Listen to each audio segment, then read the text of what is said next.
Eh bien, bonjour à tous. Je vois que vous êtes nombreux pour cette keynote qui va traiter de Bitcoin versus crypto. Pourquoi Bitcoin finalement protège et diversifie réellement votre portefeuille à long terme.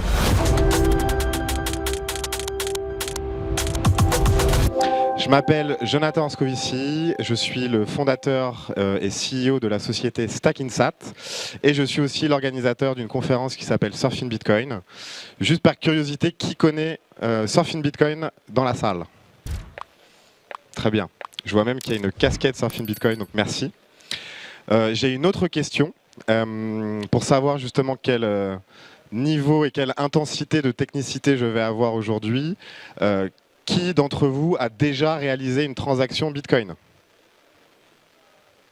Ok, donc ce qui est bien, c'est qu'on m'avait dit que c'était une conférence de débutants et a priori, personne n'est débutant dans la salle. Qui se considère comme débutant? Donc on est plutôt sur des gens experts et j'en suis ravi. Donc c'est pour ça que je vais aller peut-être rapidement sur certains sujets et on va approfondir probablement d'autres sujets un peu plus techniques. Donc déjà, il faut savoir que moi personnellement, je ne débarque pas dans l'entrepreneuriat. J'ai créé ma première boîte à 24 ans dans la gestion de patrimoine et j'ai revendu cette société à Amundi en 2019. Donc moi, je suis expert en gestion de patrimoine, en gestion financière et en trading. Et moi, je suis arrivé dans Bitcoin début 2017 et donc j'ai créé Stackinsat en 2020. Tout ça pour vous dire que j'ai quand même un track record qui va me permettre de justifier tout ce que je vais dire aujourd'hui. Donc très rapidement, un petit point sur l'actualité, parce qu'évidemment, vous avez tous suivi Bitcoin à 100K. Donc là, on peut remercier deux personnes. Alors évidemment, je vais caricaturer dans mon propos, mais on peut remercier Larry Fink, donc PDG de BlackRock, qui en juin 2023 a annoncé justement l'arrivée des ETF. Donc ça a été la financiarisation du Bitcoin ou l'institutionnalisation du Bitcoin. Et on peut remercier évidemment Donald Trump qui en juillet 2024 a annoncé qu'il allait créer une réserve stratégique en Bitcoin, même si bon, on voit qu'aujourd'hui, finalement, ça a un petit peu évolué, mais je ne vais pas rentrer dans le détail aujourd'hui. Tout ça pour dire que c'est ces deux éléments-là qui ont contribué, je pense, à l'augmentation du prix, même si on peut aussi intégrer le halving, etc., qui a contribué au prix. En tout cas, Bitcoiners que vous êtes, j'espère, vous attendiez tous les 100K, et ils sont arrivés. Et aujourd'hui, on peut se demander si c'est le bon moment pour acheter, et ça, on me pose encore la question aujourd'hui. Quel est finalement le potentiel du Bitcoin et pourquoi acheter du Bitcoin et pas acheter des cryptos? Et c'est ce qu'on va voir aujourd'hui. Globalement, d'autres pays devraient suivre donc cette stratégie de réserve stratégique de Donald Trump.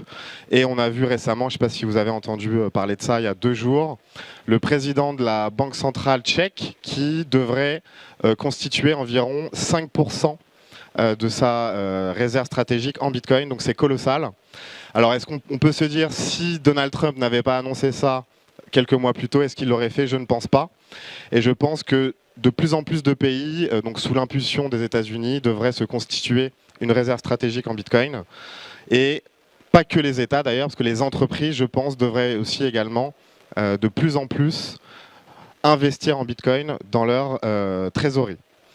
Le dernier point qui, évidemment, ne va pas plaire probablement aux personnes qui sont là, c'est la réglementation. Même si, effectivement, on peut se dire que la réglementation est plutôt contre-productive, de mon point de vue, ça permet quand même de rassurer les clients, que ce soit les clients particuliers ou professionnels. Parce que finalement, avoir un cadre, c'est plutôt rassurant, je pense, pour les investisseurs. Voilà, donc ça, c'était un petit point d'actualité pour introduire mon propos. Et je vais aller très rapidement sur cette slide parce qu'évidemment, je pense que vu que j'ai fait un sondage en début de ce talk, globalement tout le monde sait ce qu'est Bitcoin. Mais très rapidement, Bitcoin c'est une révolution monétaire, pour moi qui est bien supérieure à la révolution d'Internet. Et je pense qu'on est évidemment au début de cette révolution et qu'on a encore de belles années devant nous pour évidemment voir le Bitcoin monter encore plus haut. Bitcoin c'est quoi? C'est un système monétaire et un moyen de paiement. Donc c'est la première fois en fait de l'histoire de l'humanité qu'on a les deux en même temps, et c'est ce qu'a réussi à faire Satoshi Nakamoto. Donc globalement, Bitcoin, une de ses caractéristiques, c'est la décentralisation et la désintermédiation, et c'est pour moi un des facteurs clés de réussite du Bitcoin. Et j'espère que vous en avez conscience. Et il ne faut surtout pas, à mon sens, regarder Bitcoin uniquement comme une classe d'actifs qui va augmenter. Il faut aussi comprendre quelle est son utilité. Et ça, c'est évidemment très important de comprendre que Bitcoin, c'est à la fois un système monétaire et un moyen de paiement. Et d'ailleurs, je vous invite, pour ceux qui n'ont pas vu cette vidéo, parce que donc encore une fois, je suis organisateur de Surfing Bitcoin, donc on a fait 5 éditions jusqu'à présent, et l'idée c'est évidemment d'expliquer, d'éduquer les gens sur le système financier traditionnel. Et globalement, je suis sûr que dans la salle, vous ne savez pas comment se passe un paiement traditionnel. Et vous voyez le nombre d'intermédiaires qu'il y a dans le système traditionnel, avec une surcouche de frais. Et évidemment, Bitcoin vient disrupter finalement ce système de paiement avec un système de pair à pair, où finalement la technologie Bitcoin vient permettre de réaliser un paiement de pair à pair sans aucun intermédiaire. Donc pour ceux qui ne sont pas au courant de comment se passe un vrai paiement aujourd'hui dans la vie de tous les jours, je vous invite à scanner ce QR code d'ailleurs pour ceux qui le peuvent, et d'aller voir en fait cette keynote de Michel Kazaka qui est passionnante. Donc on va rentrer maintenant dans le détail de pourquoi est-ce que Bitcoin est important, voire incontournable dans la gestion de son patrimoine. Évidemment, et ça c'est pas une surprise, la première raison c'est la protection contre l'inflation. Alors vous le savez probablement, mais depuis 1971, on est rentré dans une nouvelle ère d'argent magique. Parce qu'avant 1971, on avait une forme d'orthodoxie monétaire avec les accords de Bretton Woods, où effectivement, on ne pouvait pas imprimer de l'argent n'importe comment, il fallait justement une contrepartie en or. Mais le 15 août 1971, Richard Nixon a décidé de désindexer l'or du dollar. Et je vous invite d'ailleurs à aller voir un site qui s'appelle What the Fuck Happened in 1971. Et vous voyez l'impact justement de cette décision qui, 50 ans plus tard, nous impacte encore aujourd'hui, sachant que ce qu'il avait dit à l'époque était censé être provisoire. Donc voilà, donc en gros, pourquoi est-ce que je vous dis tout ça? Parce qu'effectivement, par capillarité, en Europe et avec l'euro, on a exactement la même chose, c'est-à-dire une inflation, tout simplement parce qu'il y a une création monétaire illimitée qui va justement diluer votre argent et donc faire perdre de la valeur à votre argent. Et là, vous voyez, c'est flagrant. Entre 2000 et aujourd'hui, l'euro a perdu plus de 40% de sa valeur. Donc c'est évidemment quelque chose qu'il ne faut pas négliger. Et c'est pour ça que notamment Bitcoin a été créé comme une réserve de valeur pour vous protéger contre l'érosion du pouvoir d'achat. D'ailleurs, on a fait chez Stackinsat un petit simulateur sympa. Donc je vous invite quand même à aller voir. C'est justement en fonction de certains critères, donc c'est-à-dire une estimation de l'inflation, parce que alors, les banques centrales vous disent qu'effectivement on a une inflation autour de 2%. Mais bon, ça, je ne vais pas remettre en question le calcul de l'inflation, mais effectivement, en général, l'inflation, elle est bien supérieure que ce qu'on vous annonce. Donc c'est pour ça que moi j'aime bien parler d'une moyenne de 5% d'inflation. Et effectivement, si on a une inflation dans le futur de 5%, vous voyez que vous perdez plus de 30% de votre valeur. Enfin, vous ne le voyez pas parce que c'est juste là. Mais globalement, l'inflation, encore une fois, va rogner sur votre pouvoir d'achat. Et 5% d'inflation par an correspond à du coup 30% sur 5 ans de perte de pouvoir d'achat. Donc c'est évidemment considérable. Bitcoin versus les monnaies traditionnelles. En 2 mots, encore une fois, vu que vous êtes expert, je ne vais pas rentrer dans le détail. Mais globalement, on est sur une tendance inflationniste de la masse monétaire en Europe. Donc vous voyez d'ailleurs sur la courbe ici que l'euro mesuré par la masse monétaire M2 a quasiment doublé en 10 ans. ce qui est évidemment stratosphérique, et évidemment avec 2008, la crise de 2008, la crise financière et la crise Covid, cette accélération a été encore supérieure. Et évidemment, en opposition, vous avez la création monétaire du Bitcoin qui est dite désinflationniste. Il n'y aura jamais plus de 21 millions de Bitcoin. Et effectivement, on est d'ailleurs aujourd'hui autour de 20 millions de Bitcoin qui ont été émis. Donc on est encore dans cette dernière phase d'abondance, parce qu'effectivement, dans quelques années, là je crois qu'on est à 95% des Bitcoins qui ont été émis. Et au fur et à mesure, vu qu'avec le système de halving, on a une réduction de moitié de la création monétaire.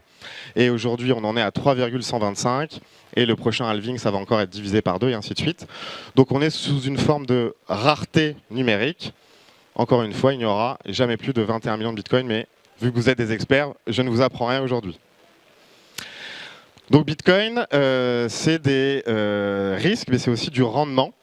Et c'est un rendement qui est élevé. Donc statistiquement, donc là j'ai fait une petite comparaison entre les rendements annuels du S&P 500, qui est le marché action américain, et les rendements donc annuels du Bitcoin. Et en moyenne, sur 10 ans, Bitcoin vous permet d'avoir un rendement annualisé de 77%. Et sur 4 ans, en moyenne, donc 4 ans, on va dire que c'est à peu près un cycle, en tout cas c'est un cycle de halving, on est sur 140% de performance, donc ce qui est évidemment considérable, et jamais un actif de l'histoire de l'humanité des actifs n'a performé autant. Donc après, on peut se dire, quel est son potentiel? Et ça, souvent, mes clients me posent la question. Bitcoin à 100 000, pourquoi est-ce qu'il augmenterait encore davantage, sachant qu'il a déjà beaucoup augmenté dans les années précédentes? Donc l'intérêt, il est très simple, et le potentiel est très simple, c'est que Bitcoin a le potentiel de devenir un étalon monétaire mondial, comme l'était l'or avant la fin des accords de Bretton Woods.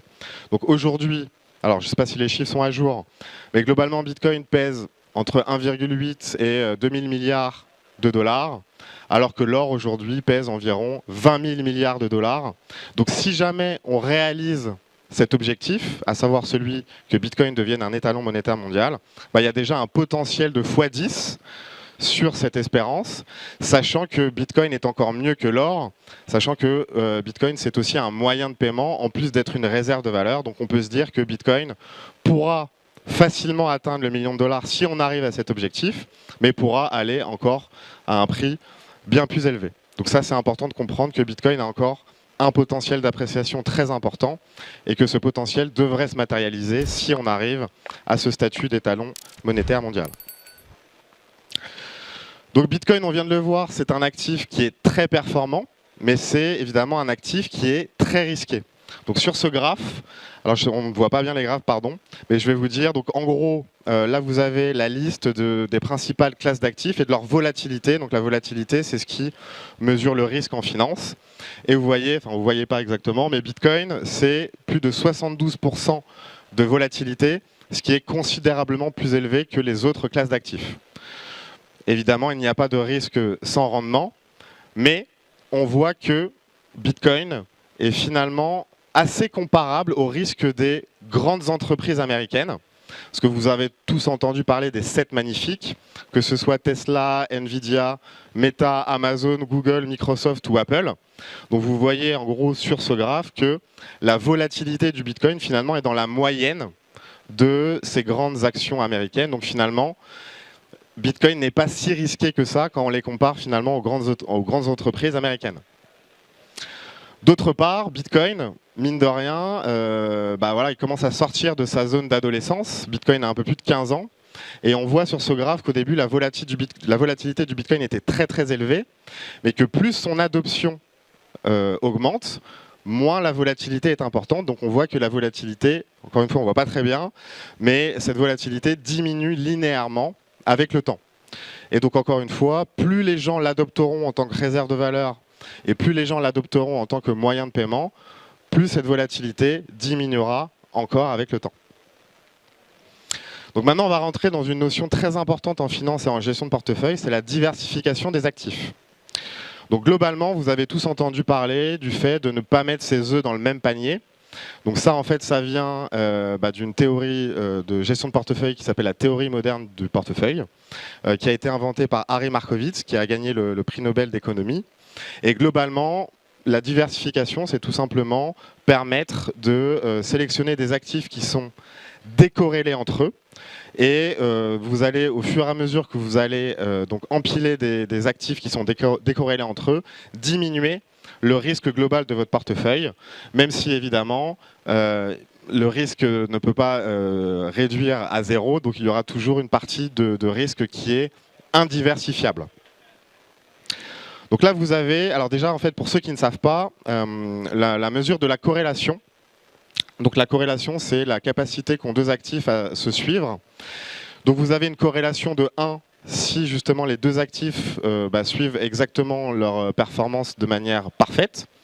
Vous avez une anticorrélation lorsque ces deux actifs vont évoluer de manière parfaitement opposée.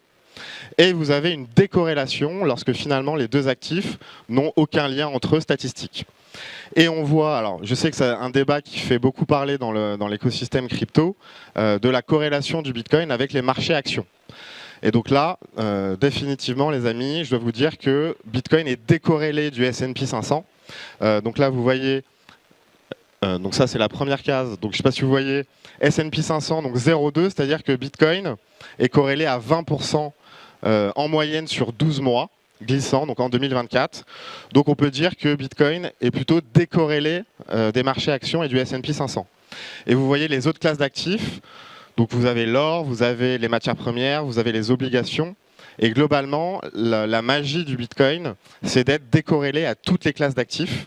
Donc c'est un outil merveilleux pour la gestion de portefeuille, la diversification, parce que vous allez pouvoir intégrer un actif qui est décorrélé, donc vous allez réduire la performance globale de votre portefeuille. Et c'est pour cette raison principale d'ailleurs que Larry Fink, PDG de BlackRock, a décidé justement de lancer son ETF Bitcoin parce que de plus en plus de clients lui demandaient dans cette logique de diversification. Donc au début, lorsqu'il a annoncé son ETF, il parlait de 2% de Bitcoin dans son portefeuille pour optimiser cette diversification. Et là, plus récemment à Davos, je ne sais pas si vous avez entendu, il parlait d'une proportion autour de 5%. Ce qui est considérable pour un acteur comme BlackRock. Et il a même du coup annoncé qu'il prévoyait un Bitcoin à 700 000 $. Parce qu'évidemment, si tous les portefeuilles de BlackRock arrivent à une proportion de 5%, il y aura un afflux d'argent très impressionnant qui va évidemment faire monter les prix. Donc après, on peut se dire, cette corrélation, est-ce qu'elle est stable dans le temps ? Donc évidemment que la corrélation n'est pas parfaitement stable dans le temps et qu'il y a des oscillations. Donc vous voyez sur ce graphe, donc la corrélation qui évolue entre moins 0,4 et plus 0,4. Mais effectivement, on voit qu'en moyenne, on est autour de 0,2. Donc voilà, c'est pas que sur les 12 derniers mois que Bitcoin est plutôt décorrélé, c'est statistiquement, historiquement, Bitcoin est un actif qui est évidemment décorrélé des marchés actions, en tout cas faiblement corrélés. Et donc, et ça c'est un petit peu la slide qui va illustrer le titre de ma keynote aujourd'hui, en fait, la question, c'est pourquoi ne pas intégrer des cryptos dans son portefeuille ? Et en fait, ce graphe, donc, qui est issu de Bloomberg, va vous permettre de mesurer la corrélation entre l'indice des top 50 cryptos, qui s'appelle le Coin 50. Et donc, ce graphe illustre que le Coin 50, l'indice Coin 50, est très corrélé au Bitcoin, donc en moyenne autour de 90%. Donc finalement, Bitcoin se comporte un peu comme un ETF crypto qui va justement capter toute la performance et la performance de toutes les cryptos en général. Donc sachant que dans un portefeuille diversifié, il faut intégrer des actifs qui sont décorrélés entre eux, il n'est pas nécessaire, voire même pas intéressant, d'intégrer d'autres cryptos à son portefeuille, sachant que Bitcoin, justement, joue déjà le rôle de mastodonte, alors en plus a d'autres avantages que les autres cryptos, la réelle décentralisation, la souveraineté, etc. Enfin bref, je ne vais pas vous faire tous les détails que je vais d'ailleurs détailler un peu plus tard, mais tout ça pour dire, Bitcoin est très corrélé aux autres cryptos, donc il n'est pas nécessaire d'acheter d'autres cryptos pour capter cette performance dont je vous ai parlé un petit peu plus tôt. Et donc en résumé, à mon sens, Bitcoin, c'est quelque chose de révolutionnaire, comme je le disais tout à l'heure, mais c'est surtout une épargne à long terme, quelque chose qui va vous protéger contre l'érosion des monnaies traditionnelles, contre la perte du pouvoir d'achat. C'est vraiment une réserve de valeur, alors que les cryptos, de manière générale, n'ont encore, à mon sens, pas encore démontré leur utilité. Et c'est surtout, en général, un fantasme des gains rapides sur du court terme. Donc c'est pour ça, les amis, je vous invite plutôt à acheter du Bitcoin sur un horizon long et à ne pas vous laisser piéger par le fantasme des 1000% et le fantasme de devenir riche rapidement. Donc Bitcoin, et ça c'est l'autre avantage dont j'ai parlé rapidement, c'est la décentralisation. Et là, j'ai préparé des petites slides, encore une fois, que vous ne voyez pas. Mais globalement, j'ai essayé de distinguer les différences de caractéristiques entre un ETF Bitcoin et des vrais Bitcoins. Donc l'ETF Bitcoin, à quoi il va servir? Uniquement à vous exposer à la performance du Bitcoin. Alors que des vrais Bitcoins, vous avez donc une exposition à sa performance, vous êtes résistant à la confiscation, Bitcoin est un moyen de paiement avec des transactions incensurables, il n'y a pas de réserve fractionnaire et vous êtes totalement souverain. Donc c'est pour ça qu'on me dit souvent « Ah mais oui, moi je pourrais acheter des ETF, ça suffit, etc. » Mais vous n'allez pas avoir justement toute la vraie valeur du Bitcoin qui sont toutes les caractéristiques que je viens de citer. Donc finalement, après, maintenant que je vous ai dit tout ça, quelles sont les stratégies d'achat du Bitcoin? Donc vous en avez deux principales. Vous avez l'achat récurrent ou le dollar cost average, qui vous permet d'avoir un horizon à long terme. Et ensuite, vous avez du coup le trading, qui est plutôt un horizon à court terme. Donc moi, ce que je dis souvent, effectivement, le trading, ce n'est pas quelque chose que je recommande, mais c'est quelque chose qui peut être intéressant si vous avez du temps et de l'énergie à allouer pour faire du trading. Mais la chance qu'on a, c'est que dans la vie, on a aussi plein d'autres choses de très intéressantes à faire pour ne pas rester toute la journée devant un écran, devant des charts et essayer de réinventer avec des nouveaux algos ou des nouvelles stratégies de trading à la journée. Moi, ce que je vous conseille plutôt, c'est de faire autre chose de votre vie, d'investir en DCA, achat récurrent, avec cette conviction de long terme que Bitcoin va s'apprécier, que Bitcoin va devenir un étalon monétaire. Donc autant acheter du Bitcoin de manière très simplement, en faisant des achats récurrents à la semaine ou au mois pour vous libérer de vos émotions. Parce que souvent les émotions, c'est quelque chose qui est très négatif dans la gestion de portefeuille. Et donc le DCA, l'avantage magnifique, c'est que dans tous les cas, vous êtes gagnant. Lorsque Bitcoin baisse, vous êtes content parce que vous allez acheter plus de Bitcoin. Et lorsque Bitcoin monte, vous êtes content parce que la valeur de votre portefeuille va augmenter. Encore une fois, il faut penser Bitcoin à long terme. On parle souvent en ce moment des retraites. Est-ce que les Français vont avoir des retraites? Donc moi, personnellement, je ne le pense pas. Donc plutôt que d'espérer une retraite du gouvernement et du système traditionnel, épargnez pour vos enfants d'ailleurs aussi. Parce que forcément, sur du long terme, vos enfants seront gagnants. Mais dans tous les cas, épargnez sur du Bitcoin dans une vision à long terme et ne soyez pas trop précipités pour gagner de l'argent. Voilà.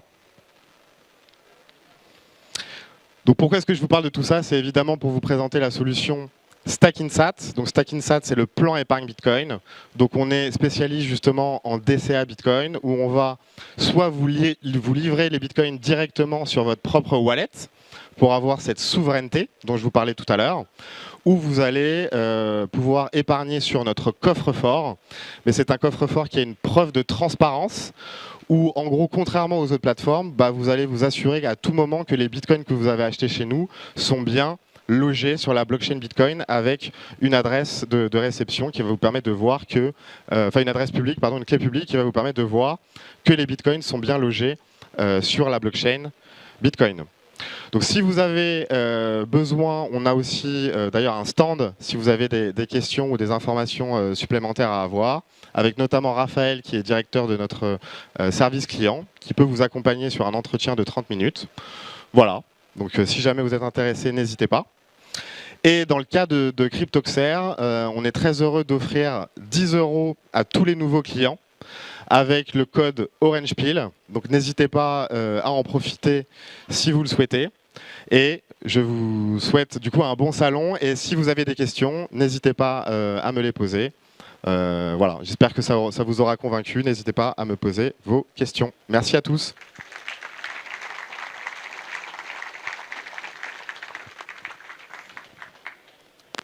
Ah, il y a une question de monsieur là-bas.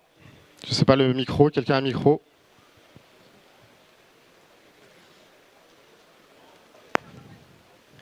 Merci pour la présentation. Qu'est-ce que vous pensez de l'accumulation colossale de certaines boîtes américaines par rapport à la corrélation dont on parlait tout à l'heure? Alors j'imagine que vous faites allusion à MicroStrategy? Oui?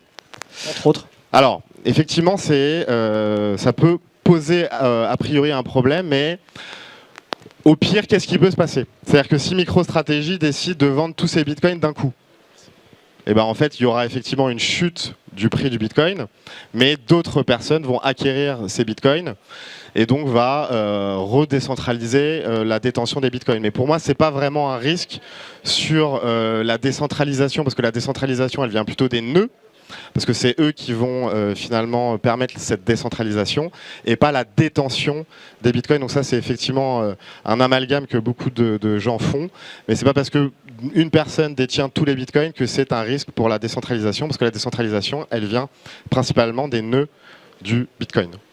Voilà. Est-ce que vous avez d'autres questions, monsieur? Bonjour et merci. J'ai une petite question parce que je suis assez fervent également de l'investissement sur le long terme sur Bitcoin et sur la réserve effectivement. Mais je me pose toujours la question sur le problème que ça pourrait apporter si les États font des réserves, si les particuliers font des réserves. En fait, l'utilité de Bitcoin en tant que paiement, ça devient quoi en fait? Ah oui, très bonne question. Donc d'ailleurs, si vous voulez une réponse plus approfondie, j'ai même fait une keynote à Surfing Bitcoin sur ce sujet.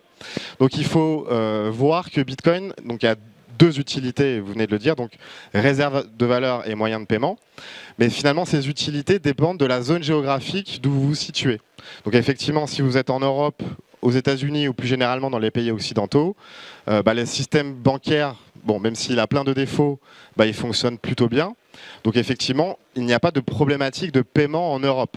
C'est pour ça que personnellement, je ne crois pas à l'utilité de Bitcoin en tant que moyen de paiement en Europe, même si c'est sympa à Auxerre de payer ses cafés ou ses bières en Bitcoin ou à Surfing Bitcoin également. Mais finalement, l'utilité de moyen de paiement en Occident, pour moi, n'a pas trop de potentiel. En revanche, je vous invite à regarder dans d'autres pays, donc notamment au Nigeria, au Vietnam, au Salvador, dans d'autres pays finalement d'Amérique latine ou d'Afrique. Là, il y a une vraie utilité de Bitcoin en tant que moyen de paiement. Donc pour moi, en fait, ces deux utilités vont coexister. Vous avez parfaitement raison avec les réserves stratégiques des États, des entreprises sur cet aspect réserve de valeur. Mais d'un autre côté, dans les endroits où il y a de vraies problématiques monétaires ou de vraies problématiques du système bancaire traditionnel, les gens vont utiliser Bitcoin en tant que moyen de paiement. Donc voilà, je ne sais pas si ça répond à votre question, mais pour moi, à moyen long terme, ces deux utilités du coup vont coexister. Est-ce que vous avez d'autres questions? Monsieur là-bas, à droite. Bonjour, merci pour la présentation. J'ai une question un peu technique. Quel est l'impact de la perte des bitcoins?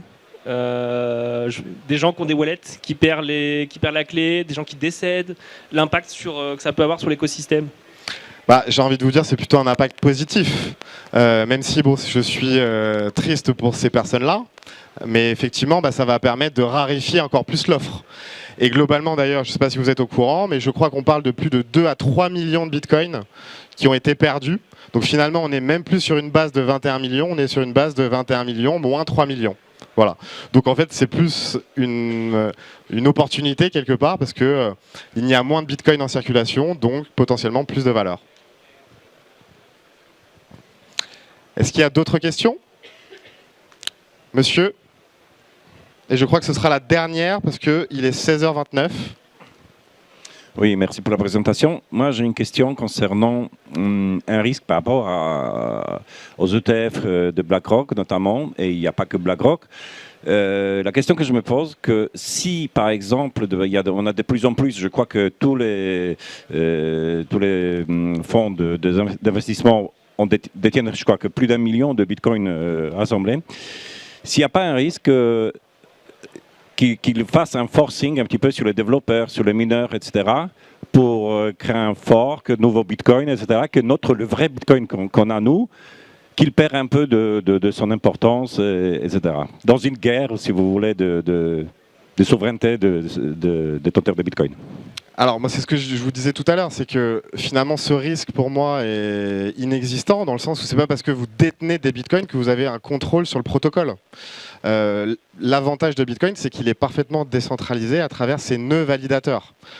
Donc pour moi en fait il n'y a pas vraiment de risque. Après peut-être que et BlackRock ou le gouvernement américain ou Trump pourra créer un fork de Bitcoin et finalement parce qu'effectivement, il y a tout ce qui est sur des bitcoins sales, des bitcoins propres, etc.